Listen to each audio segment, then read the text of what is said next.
Hello guys, so welcome to my channel. तो भाई आज की वीडियो में करने वाले हैं अपना part number 11 permutations and combinations का। तो परमुटेशन का तो अपना काम तमाम कर चुके हैं। कॉम्बिनेशंस का अपने थ्योरी हमने पढ़ ली थी कि कॉम्बिनेशन बेसिकली है क्या। जो एनसीआर अपना फॉर्मूला है उसके बारे में हमने सब कुछ कल डिस्कस किया था लास्ट वीडियो के अंदर, तो वो वीडियो जाके जरूर देख लेना। एंड परमुटेशंस के बारे में पिछली सारी वीडियोस है, ठीक है भाई। वीडियोस को सीरीज में देखते चलोगे आपको चैप्टर बड़ा आसान लगेगा और ये चैप्टर भाई आगे तक बहुत काम आएगा। आपके एमसीक्यू जितने भी ऑब्जेक्टिव कॉम्पिटिटिव एग्जाम्स होते हैं उन सब में ये चैप्टर बहुत काम आता है, गेट एग्जाम तक भी, ठीक है भाई। तो आज की वीडियो में करने वाले कुछ एग्जाम्पल 17, 18, 19 कॉम्बिनेशंस के ऊपर, ठीक है भाई। तो 17वां एग्जाम्पल क्या है देखिए, 17th एग्जाम्पल है भाई, ठीक है। आपसे कह रहा है if NC9 is equals to NC8, तो आपको फाइंड आउट करना है कि फाइंड NC17 फाइंड आउट करना है। तो पहले तो जो चीज दे रखी है ना उसे हमें करना पड़ेगा सोल्व। अब NCR का फॉर्मूला क्या होता है बताओ। पहले तो मैं फॉर्मूला लिख देता हूं, NCR is equals to n factorial upon में r factorial multiply by n minus r का फैक्टोरियल। तो ये आपका क्या है, NCR का फॉर्मूला है। तो यही फॉर्मूला यूज करूंगा अब मैं NCN में। तो ये कितना हो जाएगा, n फैक्टोरियल अपॉन में 9 फैक्टोरियल और n माइनस 9 का factorial is equals to NC8 को क्या लिख सकता हूं मैं, n फैक्टोरियल अपॉन में 8 फैक्टोरियल एंड n माइनस 8 का फैक्टोरियल। अब n फैक्टोरियल से n फैक्टोरियल कैंसिल हो गया, ठीक है जी। अब क्रॉस मल्टीप्लाई कर लो पहले तो आ जाएगा आपके पास क्या, 9 factorial multiply by n minus 9 का factorial is equals to 8 factorial multiply by n minus 8 का फैक्टोरियल। अब अगेन 9 फैक्टोरियल को क्या लिख दें, 9 मल्टीप्लाई बाय 8 फैक्टोरियल और इसको क्या लिख देंगे, n minus 9 and n minus 9, इसको तो n माइनस 9 का फैक्टोरियल रहने दो, is equals to 8 factorial. n minus 8 factorial को क्या लिखेंगे, n minus 8 multiply by n minus 9 का फैक्टोरियल। भाई इसमें से एक एक सब्ट्रैक्ट करते जाते हैं ना जब फैक्टोरियल को ओपन करते हैं, ठीक है भाई। अब 8 फैक्टोरियल से 8 factorial cancel out, n minus 9 factorial से n minus 9 factorial cancel out. अब क्या बच गया देखो, 9 is equals to n minus 8। तो यहां से n की वैल्यू कितनी आ गई, 17 आ गई, ठीक है जी। अब n की वैल्यू पता चल गई तो NC17 यानी n की वैल्यू भी 17 आ गई। 17C17 कितना होता है बताओ, ये तो आपको याद भी होना चाहिए, 17C17। जब n is equals to r होता है तो क्या आती है आंसर, NCR का देख लो, करके देख लो भाई, 17 फैक्टोरियल अपॉन में 17 फैक्टोरियल एंड 17 माइनस 17 का फैक्टोरियल। ये 0 फैक्टोरियल 1 हो गया और ऊपर नीचे सेम है, तो इसका आंसर कितना आता है, 1 आता है। जब n is equals to r होता है तो NCR 1 के बराबर आएगा हमेशा, ठीक है भाई। ये रिजल्ट आपको मैंने बताया भी था। तो ये था आपका एग्जाम्पल नंबर 17। अब चलते हैं 18वें एग्जाम्पल पे। 18th एग्जाम्पल में क्या कह रहा है देखो, 18th एग्जाम्पल में कह रहा है एक committee of 3 person is to be constituted, 3 person की कमिटी बनानी from a group of 2 man and 3 women, ठीक है। In how many ways can this be done, पहले तो इसका आंसर बताना है। उसके बाद कह रहा है how many of this committee would consist of 1 man and 2 women. पहले तो टोटल बता दो, कमिटी बता दो कि इतनी कमिटी बन सकती है। अब उन कमिटी में से उतनी कितनी कमिटी है जिसके अंदर 1 मैन है और 2 वुमेन है, ठीक है भाई। पहली बात तो 3 पर्सन की कमिटी बनानी है, ठीक है जी। यानी आर की वैल्यू सिंपल कितनी होगी, 3 होगी। अब है क्या क्या हमारे पास, 2 तो आदमी है, 2 मैन एंड 3 वुमेन है हमारे पास, ठीक है भाई। यानी टोटल कितने हैं, 3 2 5, तो टोटल यानी n की वैल्यू 5 होगी। तो पहले तो इसका आंसर बता देते हैं, in how many ways can this be done.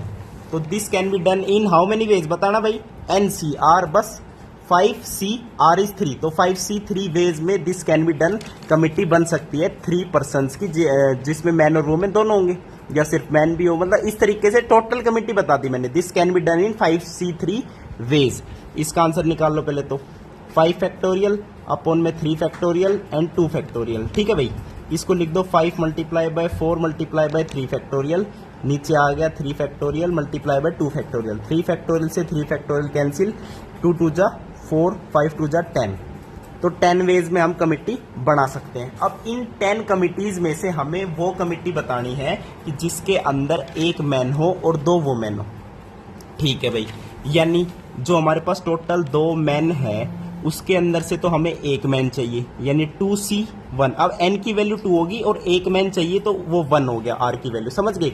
2C1 और एक कमिटी के अंदर है तो वो साथ साथ ही चाहिए, तो मल्टीप्लाई बाय, अलग से चाहिए था तो प्लस का साइन लगा देते। अब एक ही कमिटी में चाहिए मैन भी वुमेन भी, तो मल्टीप्लाई का साइन, 2C1 मल्टीप्लाई बाय। अब वुमेन कितनी चाहिए, 2 वुमेन चाहिए आउट ऑफ 3 वुमेन, तो ये आ जाएगा 3C2। तो ये आएगा आपका सेकंड वाले क्वेश्चन का आंसर। 2C1 होता है 2, व्हाट इज 3C2? 3C2 बताओ, 3C2 3 हो जाएगा आपका, यही होता होगा, बिल्कुल सही है। 3C2 3 होगा, 2 3 जा 6, तो यानी 10 में से 6 कमिटी है जिसके अंदर एक मैन है, 2 आपके वुमेन है, समझ गए। तो ऐसे इन दोनों क्वेश्चन का आंसर हो गया, पहले का 10 दूसरे का 6। अब चलते हैं 19th क्वेश्चन पे।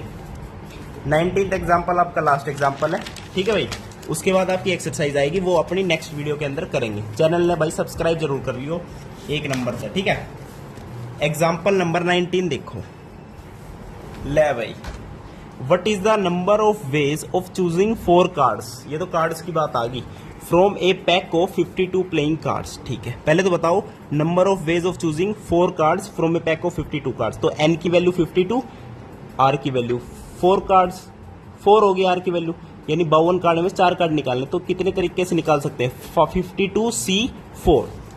तो पहले तो जो क्वेश्चन पूछ रहे हैं उसका आंसर कितना हो गया, 52C4। तो ये उसका आंसर हो गया, ठीक है भाई, कोई दिक्कत तो नहीं आई, नहीं आई। अब चलते हैं इसके फर्स्ट पार्ट पे, ठीक है। 4 कार्ड तो निकालने ही है। अब कंडीशन बता दी सारी।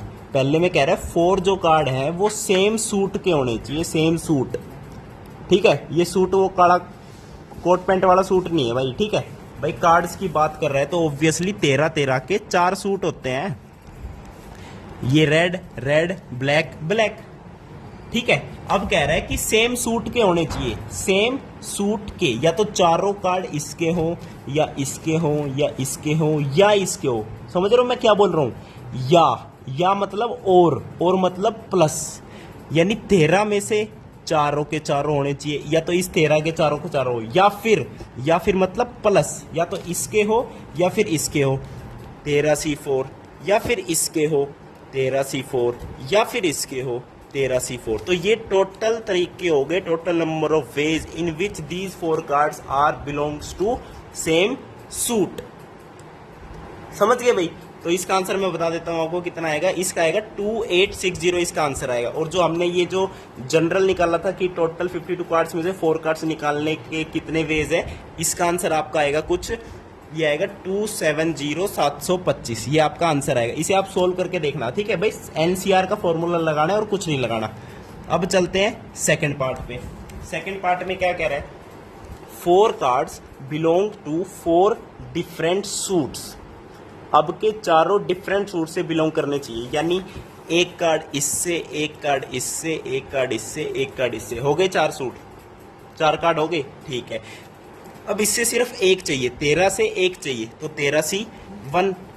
इस 13 से भी एक चाहिए, इस 13 से एक चाहिए, बिल्कुल चाहिए। अब देखो पहले पार्ट में मैंने क्या बोला था, या तो चारों इससे हो या तो चारों इससे हो, यानी और का मतलब मैंने बता रखा है ऐड होता है।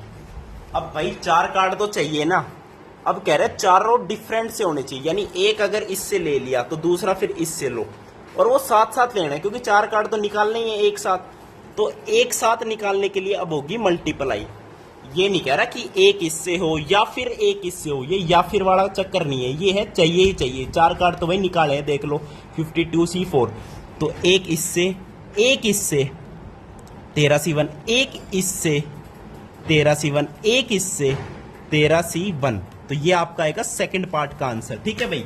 इन which all 4 cards belongs to 4 different suits, ठीक है भाई। इसका आंसर आपका आ जाएगा 13 की पावर 4 आ जाएगा ऑब्वियसली। 13C1 13 होता है, तो 13 को 4 बार मल्टीप्लाई कर दिया तो 13 की पावर 4 इसका क्या आ जाएगा, आंसर आ जाएगा।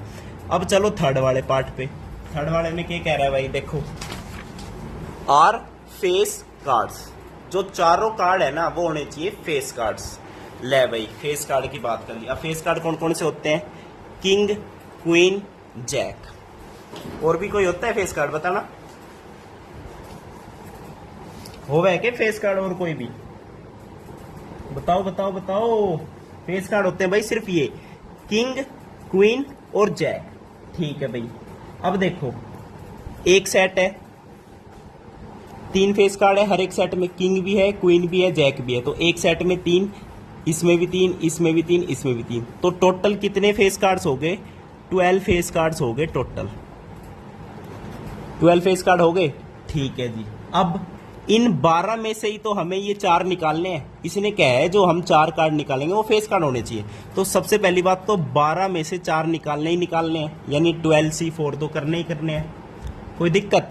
कोई दिक्कत नहीं। तो बस ये आपका क्या हो गया, आंसर हो गया भाई। फेस कार्ड ही चाहिए हमें, चारों कार्ड। तो टोटल 12 फेस कार्ड्स होते हैं, तो 12C4 आंसर आ गया। इसे सोल्व कर लो, 12 फैक्टोरियल अपन में 4 फैक्टोरियल और 8 फैक्टोरियल, बस। अब इसका आंसर निकालोगे तो आंसर कितना आएगा? 495 इसका क्या आ जाएगा, आंसर आ जाएगा। देखो फैक्टोरियल सोल्व करने में कैलकुलेशन गड़बड़ी मत करना, आंसर आपका गलत हो जाएगा।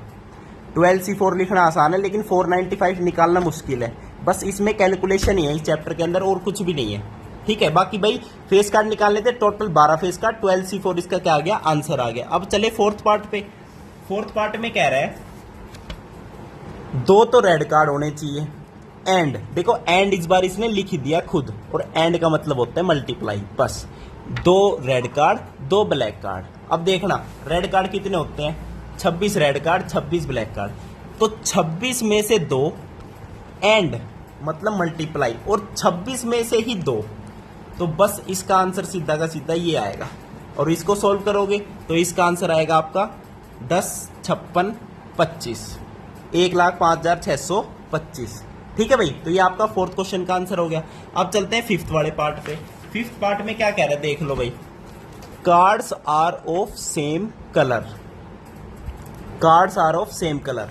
अच्छा जी, कार्ड जो है चारों वो सेम कलर के होने चाहिए, या तो चारों भाई रेड हो जाएं या चारों ब्लैक हो जाएं, बस। और क्या है, कोई दिक्कत ही नहीं है। अब चारों होने चाहिए, या फिर, और मैं क्या बोल रहा हूं, या तो चारों रेड हो जाए या तो चारों ब्लैक हो जाए। यानी इस बार मैं ऐड करने वाला हूं, यानी 26 रेड होते हैं, या तो 26 के यानी 4 के 4 26 में से हो जाए रेड हो जाए, या फिर यानी प्लस, या फिर ब्लैक हो जाए तो 26C4। तो इसका आंसर आएगा 26C4 प्लस 26C4। तो इसका आंसर आपका आ जाएगा 29,900। ठीक है भाई, समझ गए ना? प्लस और मल्टीप्लाई का फंडा समझ लो भाई। 4 कार्ड तो निकालने ही है, अगर एक से ही चारों निकल रहे हैं तो बस कहानी खत्म। और कह रहे हैं दूसरे से भी निकल सकते हैं, तो उसमें ऐड करोगे। अब हर एक से एक एक निकाल रहे हो तो 4 तो चाहिए ना साथ साथ, तो हम कर देंगे क्या, मल्टीप्लाई। तो ये मल्टीप्लाई और एडिशन का फंडा होता है। ठीक है, और यानी प्लस, एंड यानी मल्टीप्लाई। तो ये थे आपके एग्जांपल्स। बाकी अभी एक्सरसाइज भी सोल्व करेंगे तो आपको और अच्छे से समझ आ जाएगा। थैंक यू, नमस्कार।